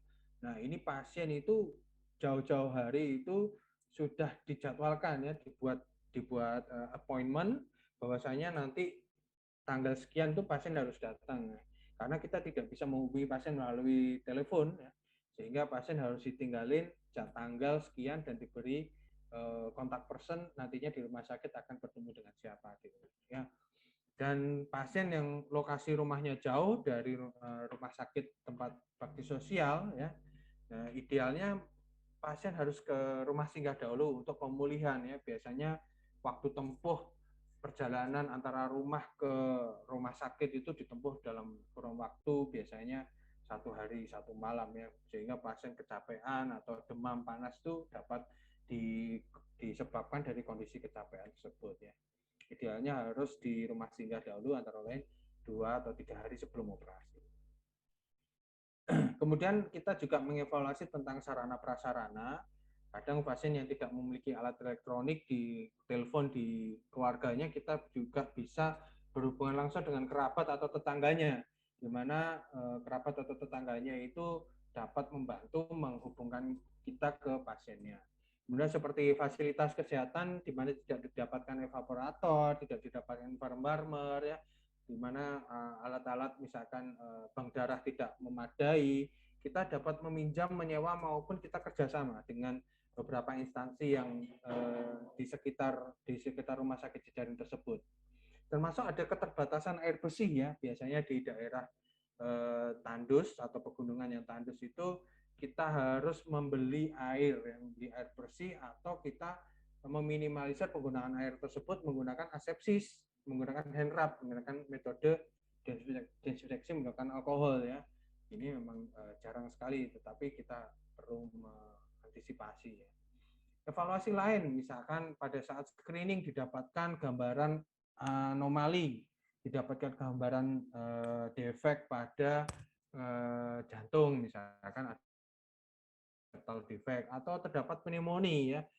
Kita tidak bisa memaksakan diri untuk pasien ini harus dioperasi, kita harus merujuk, harus mengobati dahulu, di mana ke emergensi dari sebuah ASD misalkan, bagaimana emergensinya antara ASD atau defek atau celah pada bibir ya. Tentunya biasanya dokter anak ini akan mempertimbangkan emergensi di bidang jantung, karena jantung ini yang mendukung sirkulasi darah ke seluruh tubuh. Nah, ini beberapa kondisi yang tidak dapat dilakukan di skema Baksos ya, antara lain ada sindrom Pierre-Robin yang sebelah kanan atas ini, kemudian ada sindrom Golden, ada sindrom Cruzon ya, maupun ada facial cleft lainnya ya. Ya, ini solusinya kita perlu melakukan screening ya. Biasanya pasien dengan sindrom ini didapatkan murmur atau didapatkan polidaktil atau didapatkan kelainan fisik lainnya yang cukup cukup signifikan dapat kita deteksi ya, kita harus aware tentang kelainan-kelainan ini. Beberapa rumah sakit ini juga mungkin ada yang menggunakan genset ya, sehingga kadang lampunya itu tidak menyala di siang hari. Nah, lampunya hanya menyala di malam hari ya. Kita ini contohnya menggunakan lampu genset ya. Ataupun kita juga bisa menggunakan lampu headlamp. Nah, semua kendala-kendala ini sudah pernah kita alami sehingga kita mendokumentasikan dan mengantisipasinya sebelum dilakukan kegiatan baksos. Dan kondisi kesehatan pasien, semisal jika kondisi pasien ini didapatkan batuk pilek ya, kita idealnya dilakukan pengobatan dulu ya, kurang lebih 1 atau 2 minggu sesuai dengan indikasi medisnya. Nah, ini beberapa komplikasi pada saat pasca operasi ya, di mana pasien ini mengalami trauma terbentur ya. Begitu terbentur berdarah, jahitannya lepas ya, dan terdapatkan defek. Maka dari itu biasanya harus ada pantauan DPJP, di mana DPJP ini akan memberikan pertolongan pertama pada kondisi emergensi seperti ini. Ya, misalkan darahnya mengucur, itu akan dilakukan penanganan segera ya, penghentian darah ya. Terkait dengan revisi selanjutnya, ini nantinya akan dijadwalkan di agenda baksos selanjutnya, misalkan atau agenda operasi di rumah sakit tersebut yang tidak lama kemudian akan diagendakan, bisa jadi seperti itu ya. Kemudian instruksi-instruksi harus disampaikan ke pasien ya, harus secara detail dan harus dipahami oleh pasien sehingga kejadian seperti ini dapat dihindari di kemudian hari ya. Dan kita juga ada buku-buku tentang perawatan luka dan kita bagikan ke pasien nantinya. Beberapa kendala tentang dana ya kita bisa capai dengan kerjasama dengan sebuah lembaga atau yayasan, di mana yayasan tersebut menyandang dana dan memberikan bantuan dana untuk penyelenggaraan bakti sosial di sebuah daerah terpencil ya. Beberapa evaluasi lainnya yang mungkin pasien belum paham ya, kita bisa membuat leaflet atau media informasi yang lebih mudah dengan gambar-gambar ya. Nantinya untuk keluarga pasien ini untuk lebih mudah memahaminya ya. Seperti contoh seperti ini adalah contoh nantinya disebarkan ke masyarakat awam. Nantinya jika ada kondisi pasien bibir sumbing dapat dilakukan perawatan pendahuluan seperti hal berikut, dan pada saat pasca operasi dapat dilakukan perawatan di rumah seperti berikut. Ini adalah contoh-contohnya, dan akhir dari penutup ini, jadi standar utilitas ini adalah sebuah sistem kerja dalam rangka mendata seluruh kelengkapan fasilitas suatu kegiatan ya. Utilitas pelaksanaan bakti sosial bibir sumbing ini masih belum banyak ya, belum banyak disusun oleh sebuah institusi pendidikan di sebuah ataupun rumah sakit jejaring ya. Banyak rumah sakit jejaring masih membutuhkan pemahaman atau maupun panduan-panduan tentang penyelenggaraan bakti sosial ini. Dan buku panduan ini sudah mengandung banyak informasi dan secara sistematis dan terperinci mengenai apa saja yang dibutuhkan untuk menyelenggarakan sebuah bakti sosial bibir sumbing. Dan memang bibir sumbing baksos bibir sumbing ini memang bertujuan untuk menurunkan angka insiden bibir sumbing dan telah langit di Indonesia nantinya, dan perlu pemahaman dan kerjasama yang baik antar semua pihak nantinya agar baksos ini terselenggara dengan baik. Dan selain itu juga diharapkan nantinya buku ini, yang nantinya terbentuk buku akan dapat memperkaya khasanah keilmuan kita sebagai sivitas akademika ini di bidang keilmuan, terutama di bidang ilmu kedokteran gigi, khususnya di bidang ilmu bedah mulut dan maksilofasial. Saya rasa cukup sekian presentasi dari saya. Terima kasih atas perhatiannya. Jika ada kekurangan atau kurang berkenan kalimat kata-kata saya, mohon dimaafkan dan dimaklumi. Terima kasih. Saya kembalikan kepada moderator. Wassalamualaikum warahmatullahi wabarakatuh. Terima kasih. Silakan. Waalaikumsalam warahmatullahi wabarakatuh. Terima kasih banyak dokter atas pemaparan materi yang begitu detail dan juga lengkap, dan pastinya memperjelas pengetahuan terkait dengan pelaksanaan bakti sosial bibir sumbing dan lain-lainnya ini.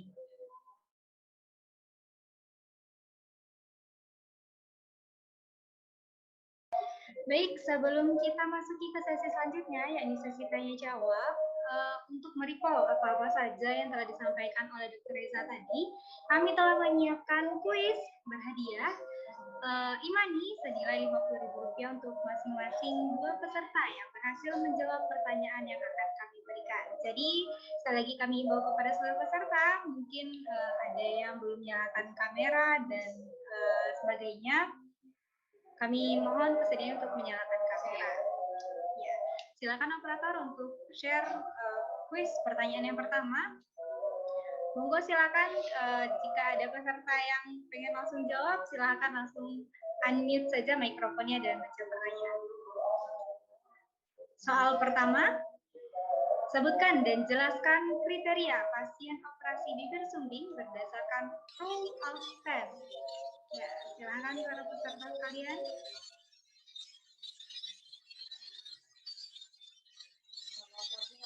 Baik, ini sudah ada yang raise hand kepada Dr. Sorda.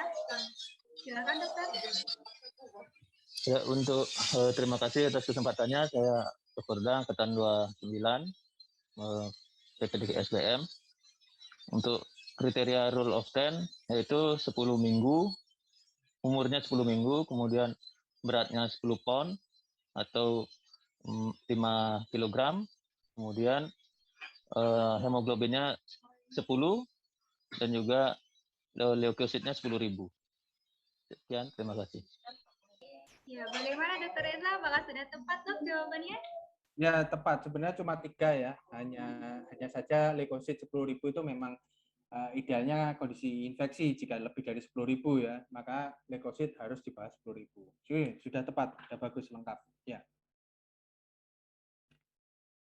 Ya, terima kasih, sudah bagus, lengkap. Betul. Betul. Terima kasih, Dok. Selamat Dr. Jakarta. Dokter berhak untuk mendapatkan hadiah dari kuis kita sore hari ini. Nanti kami mohon kesediaan dokter untuk menghubungi operator Medok melalui via chat pribadi di Zoom ini.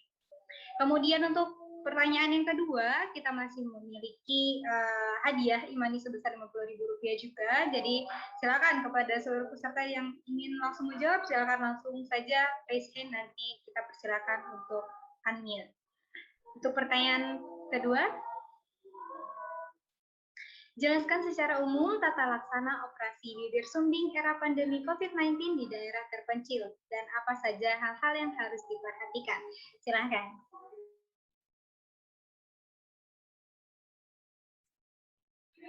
Monggo, mungkin tadi ada yang masih ingat-ingat apa saja yang sudah disampaikan oleh Dr. Reza. Monggo, silakan dijawab para peserta. Lumayan, Emaninya bisa buat GoFood ini. Jadi lumayan sekali. Ya, barangkali ada yang masih ingat tadi apa saja yang disampaikan oleh Dr. Reza.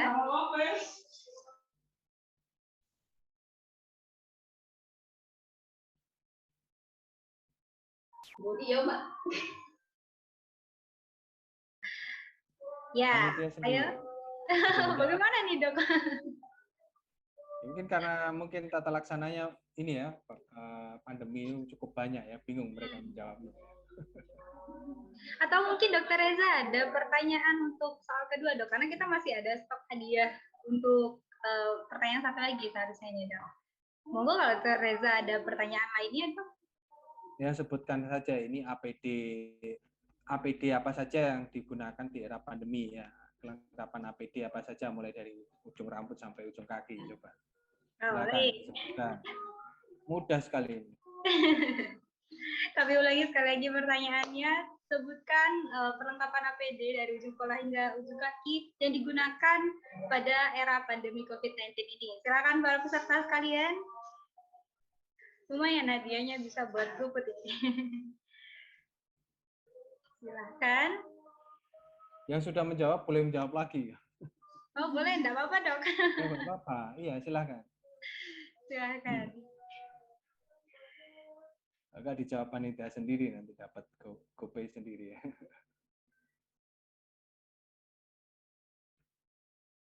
Izin menjawab. Ya, silakan dokter. Izin menjawab untuk kelengkapan APD meliputi APD meliputi gown, head cap atau nose cap, masker bedah, masker N95, Google, handscoon, dan handscoon steril izin. Ujung Iya. kaki? Sampai ujung kaki? Boot izin, pakai boot. Oh, iya. Pakai boot, siap. Ya, Dan facial izin. ya Google atau facial ya. Ya sudah lengkap itu. Ya sudah lengkap. Saya rasa itu lengkap. Bagus. Ya. Oh ya, selamat Dokter Ayu. Dokter berhak untuk Terima kasih. mendapatkan imani sebesar Rp50.000.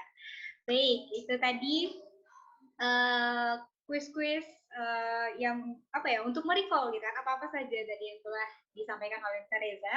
Selanjutnya kita masuki ke sesi selanjutnya yaitu sesi tanya jawab.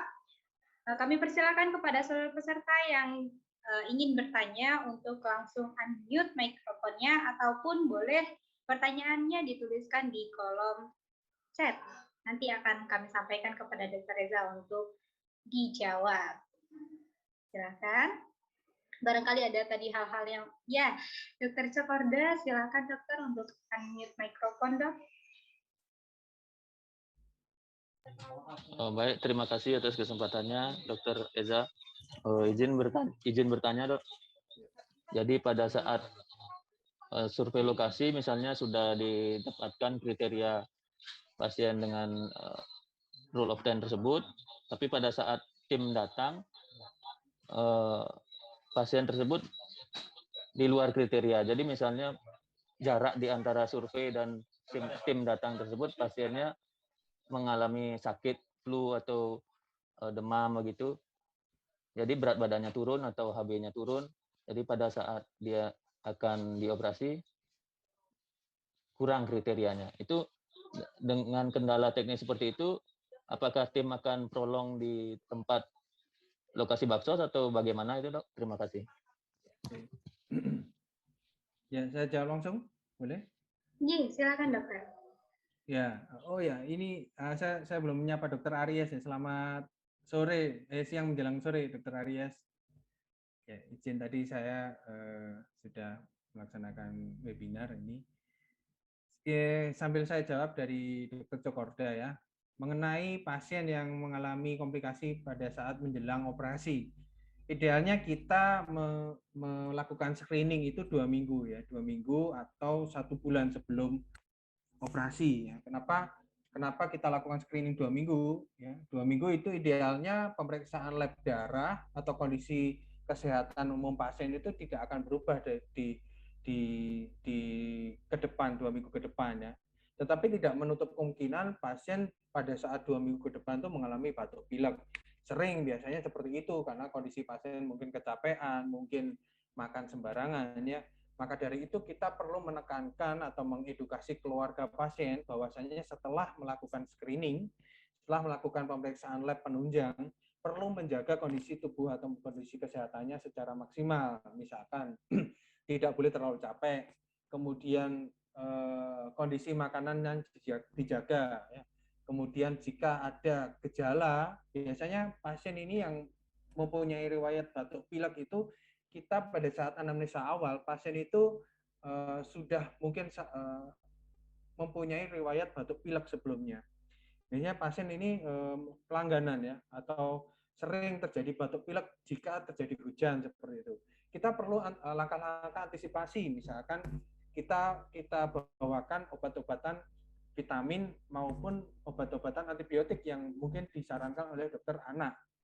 Di mana sebelumnya pasien ini sudah mendapatkan perawatan oleh dokter anak, kemudian pasien mendapatkan instruksi oleh dokter anak bahwasanya nanti jika terjadi batuk pilek atau kondisi demam, pasien dapat mengkonsumsi obat-obatan yang sudah diresepkan sebelumnya. Nah, ini akan mencegah nantinya komplikasi di 1 hari sebelum operasi atau menjelang operasi nantinya ya. Atau mungkin nanti pada saat menjelang operasi jika pasien mengalami batuk pilek, biasanya kita evaluasi 1 hari, 1 kali 24 jam. Kadang kalau pasien kecapean ya, kondisinya demam biasanya. Pasien demam pada saat kita pre-op demam, kita berikan medikasi awal. Biasanya oleh dokter anestesi akan diberikan medikasi awal seperti paracetamol atau ada antibiotik yang mungkin diberikan ya. Kondisi pasien keesokan harinya membaik. Nah, ini ideal untuk dilakukan operasi. Tetapi jika kondisi keesokan harinya tetap atau bahkan memburuk, nah ini perlu kita waspadai dan kita perlu informasikan sebelumnya ke keluarga pasien ya, bahwasanya kondisi ini besok adalah yang menentukan kondisi pasiennya itu sendiri ya. Jadi jika besok kondisinya memburuk atau tetap, ya mau tidak mau kita tidak dapat melakukan operasi. Terus kemudian jika kondisinya membaik, ya kita bisa lakukan operasi secara optimal ya. Biasanya baksos ini memang tidak dilakukan dalam kurun waktu sehari atau seminggu ya.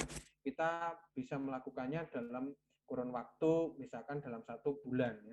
Beberapa hari misalkan hari Sabtu, dalam bulan ini hari Sabtu, minggu depan hari Sabtu lagi, sehingga pasien yang misalnya di hari minggu ini kondisinya belum optimal, pasien akan ditunda untuk operasi di minggu berikutnya. Seperti itu pengalaman teknis yang kita sudah pernah alami ya. Beberapa persiapan dan beberapa informasi yang harus disampaikan juga harus diingat-ingat seperti itu. Seperti itu Dr. Cokorda. Terima kasih. Terima kasih Dr. Reza. Ya. Baik, sudah jelas ya Dr. Cokorda jawaban dari Dr. Reza-nya. Mungkin ada lagi yang ditanyakan, monggo silakan. Dr. Sekti Anggara, silakan untuk unmute mikrofonnya, dokter. Selamat sore dokter, izin Sekti Angkatan 29, izin bertanya dokter. Siap, izin dokter. Berkaitan dengan jumlah calon pasien, seumpamanya kan biasanya kalau baksos kita pasien banyak atau membludak, sedangkan kan mungkin keterbatasan operator, ruang OK-nya, dan juga waktunya. Kira-kira adakah kriteria pasien yang mana yang mungkin didahulukan untuk dilakukan tindakan operasi? Seperti itu dokter, terima kasih. Oke, langsung saya jawab ya. Jadi idealnya berapa jumlah pasien itu menggunakan rasio dokter dan pasien 1:1. Dimana kalau kita memberangkatkan 5 orang dokter dan 5 orang asisten operator, pada hari pertama misalkan kita mungkin dapat mengoperasi 5 pasien. Ya. Kita mengingat bahwa secara ideal kita bisa mengoperasi 5 pasien dalam 1 hari itu, tetapi tidak menutup kemungkinan jika operatornya masih kuat, ya biasanya bisa mengoperasi 2 pasien, mungkin di ronde ke-3 atau ronde ke-4 ya. Idealnya kita mengatur ronde operasi pasien itu biasanya ronde 1 dan 2 itu berkisar antara mulai jam 9, jam 12, ronde 2 jam 12 sampai jam 3. Tidak menutup kemungkinan kita jam 3, jam 6 itu ronde ke-3, jam 6 sampai jam 9 itu ronde ke-4. Nah ini kan kadang operator atau dokter itu mempunyai tenaga ekstra sehingga dia bisa mengoperasi di sore hari atau malam hari. Ini menjadi pertimbangan khusus ya. Disepakati bersama, misalkan dokter operator ini dapat mengoperasi sampai malam hari ya, kita bisa mengagendakan untuk 4 ronde. Nah, semisal pasien membludak, nah tentunya kita akan men-screening lebih lanjut, memprioritaskan pasien-pasien yang membutuhkan operasi terlebih dahulu. Apa saja contohnya pasien yang sudah berusia, pasien labioskisis yang sudah mendekati usia-usia berbicara atau usia-usia sekolah. Pasien yang mendekati usia-usia sekolah itu lebih kita dahulukan nantinya, misalkan usia 3 atau 4 tahun ya, pasien ini kita dahulukan operasinya dibandingkan pasien yang masih berusia 3 bulan. Misalkan. Kita dahulukan dulu di hari-hari pertama atau di kesempatan pertama, kemudian pasien yang sisanya kita baru agendakan pasien yang standar atau pasien yang stabil atau usia sesuai rule of 10 tadi ya. Jadi prioritas di sini kita dasarkan, kita susun berdasarkan prioritas kebutuhan pasien tersebut terhadap sebuah operasi. Misalkan palato pada kondisi pasien yang mau masuk sekolah ya. Palato masuk sekolah dibandingkan dengan palato yang sudah dewasa. Nah, tentunya berbeda. palatoskisis sudah dewasa ini sudah terlambat. Sehingga kalau kita lakukan operasi segera pun pasien juga tetap sengau. Kalau kita mengoperasi pasien palato yang mendekati usia sekolah, misalkan pasien usia 5 tahun kita lakukan palato, ini lebih efektif untuk mempersiapkan dia masuk sekolah ya. Karena kita membutuhkan jeda waktu untuk pasien itu tersebut menjalani terapi wicara. Termasuk juga pasien labiosikisis di mana pasien kesulitan minum ya. Pasien kesulitan minum ini ya kita prioritaskan. Misalkan pasien ini memang benar usia 3 bulan ya, dibandingkan dengan pasien lain yang sudah usia 1 tahun. Pasien labiosikisis usia 3 bulan dengan kesulitan intake makanan, yaitu kita prioritaskan dibandingkan pasien sudah 1 tahun dengan labiosikisis tapi makanannya tetap lanjut, tetap intake makanannya tercukupi. Jadi kita perlu pertimbangkan ya. Dan juga satu hal lagi adalah pasien yang kondisinya tidak stabil, naik turun ya. Kondisi seperti yang ditanyakan seperti Dr. Cokorda tadi, kondisinya naik turun, kadang demam, kadang batuk pilek ya. Begitu kondisinya optimal, tidak demam, tidak batuk pilek, kita prioritaskan lebih dahulu. Nantinya kalau kita tunda, takutnya dia di kesempatan berikutnya dia ternyata batuk pilek. Itu yang menjadi prioritas. Ya mungkin 3 itu menjadi prioritas, mungkin itu dapat dipahami bersama. Begitu ya, Dokter. Siap, terima kasih, Dokter. Baik, terima kasih Dr. Reza dan juga Dr. Septi atas pertanyaannya. Ini sudah ada yang ingin bertanya lagi, Dok. Dr. Dwi Rizky, monggo silahkan unmute mikrofonnya, Dokter. Baik, terima kasih kepada MC. Mohon izin bertanya, Dokter. Saya Dwi Rizky dari Angkatan 29. Tadi terkait ronde sudah dijelaskan oleh Dr. Reza. Ingin bertanya terkait follow up, Dok. Pertanyaan saya, bagaimana ada koordinasi di lapangan terkait follow up, terkait rawat luka, lapas jahitan, kontrol berkala? Itu bagaimana ada koordinasi di lapangan itu? Apakah kita harus berkoordinasi nanti dengan rumah sakit yang terdekat daerah tersebut ya terkait follow up ini, Dok? Terima kasih, Dok. Ya, langsung saja ya. Follow up atau kontrol idealnya adalah dilakukan di rumah sakit tempat dilaksanakannya baksos, di mana lokasinya biasanya bisa menggunakan ruang UGD, bisa menggunakan ruang poli rawat jalan, atau menggunakan ruang rawat inap. Nah, follow up atau kontrol nantinya harus berkoordinasi dengan makanya kita susun buku pedoman ini karena kita menggunakan timing ya, ada timingnya. Setelah operasi nantinya harus kontrol atau follow up. Dari mana pihak rumah sakit atau pihak setempat ya tempat baksos itu akan mengetahui bahwasanya nanti 1 minggu atau 2 minggu kemudian kita akan mengadakan kontrol kembali ya.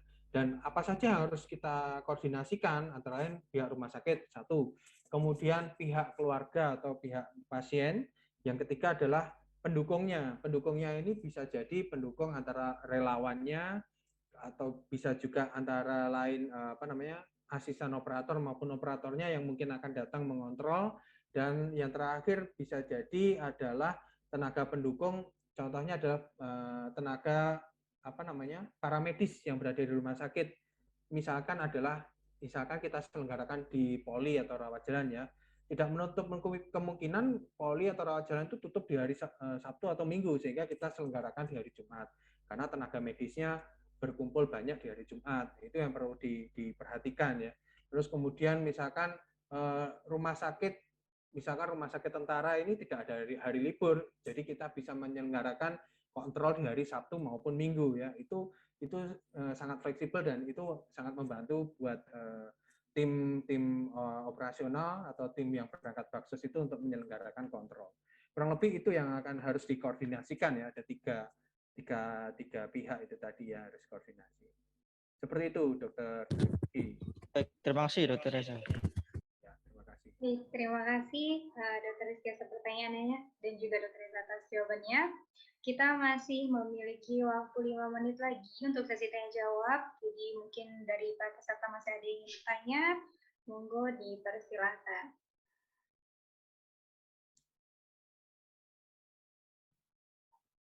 Ya, silakan jika masih ada yang ingin bertanya.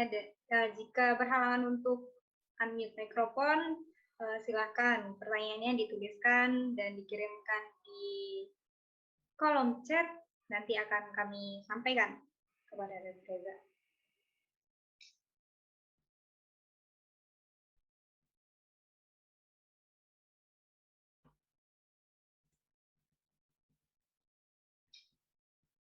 Izin bertanya, dokter. Ya, silakan. Silakan Dr. Hayu. Terkait apa namanya, pasien kan di screening COVID ya. Misalkan sebelum dilakukan operasi kok dia sudah datang di lokasi rumah sakit terus dia positif COVID, nanti itu bagaimana penanganannya, dokter? Ya, Di isolasi atau bagaimana? ya, ya langsung saja. Jadi pada saat pasien datang dengan gejala bibir dan langit, begitu kita lakukan screening ternyata positif, ya positif COVID. Ya kita lakukan prosedur COVID. Kalau di rumah sakit tersebut tidak ada fasilitas isolasi, maka pasien tersebut akan dilaporkan ke Satgas COVID, mungkin akan dirujuk ke rumah sakit yang lebih besar yang ada fasilitas isolasinya. Kita sudah begitu positif COVID, kita menjalankan alur COVID-nya. Kita tidak perlu mengikut sertakan atau membantu atau merawat pasien COVID tersebut, karena itu sudah wewenangnya dari Satgas COVID atau dari rumah sakit yang memiliki fasilitas isolasi tersebut. Dan nantinya pasien ini misalkan akan menjalani operasi, pasien ini harus bebas COVID dulu nantinya. Mungkin setelah 10 hari isolasi mandiri dan dinyatakan bebas COVID, pasien dapat dilakukan pendaftaran kembali dan dilakukan pengagendahan operasi selanjutnya. Seperti itu, Dr. Hayu. Terima kasih, dokter. Ya, Baik, terima kasih dokter atas jawabannya. Terima kasih juga Dr. Hayu atas pertanyaannya. Terakhir saya tanyakan kepada para peserta, apakah masih ada yang ingin bertanya?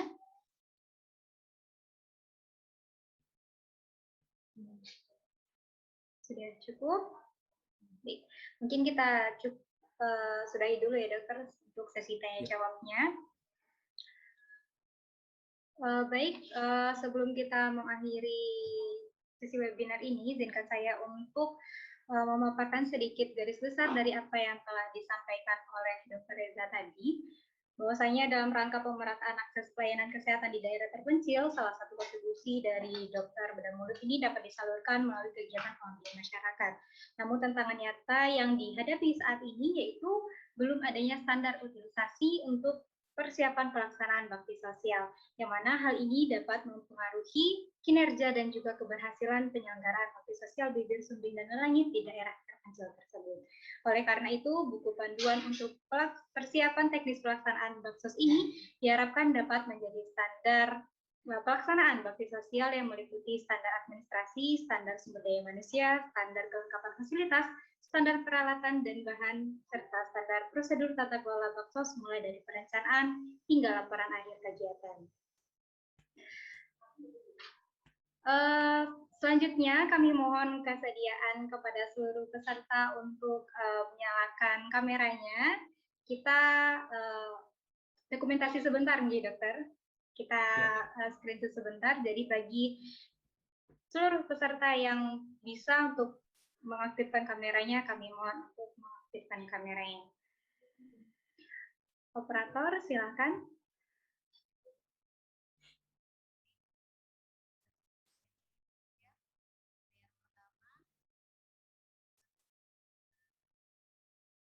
Layar pertama, 1, 2, 3.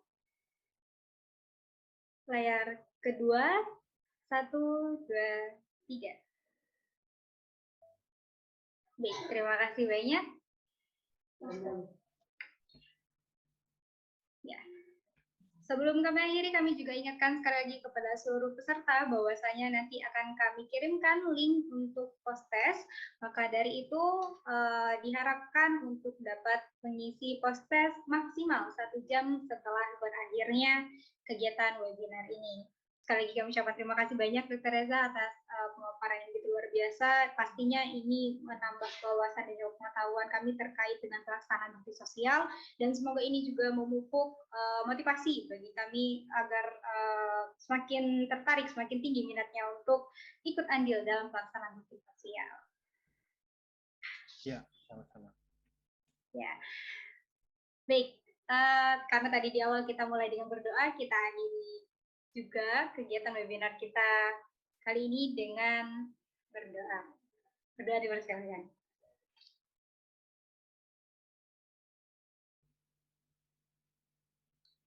Berdoa dicukupkan. Saya Yeka Ramadhani selaku MC pada sore hari ini. Mohon maaf jika terdapat hal-hal yang tidak berkenan dan juga ada salah-salah kata. Kami mengucapkan terima kasih kepada seluruh peserta dan juga pemateri yang hadir karena telah mengikuti webinar dari awal hingga akhir. Kami akhiri. Wassalamualaikum warahmatullahi wabarakatuh. Selamat sore dan sampai jumpa.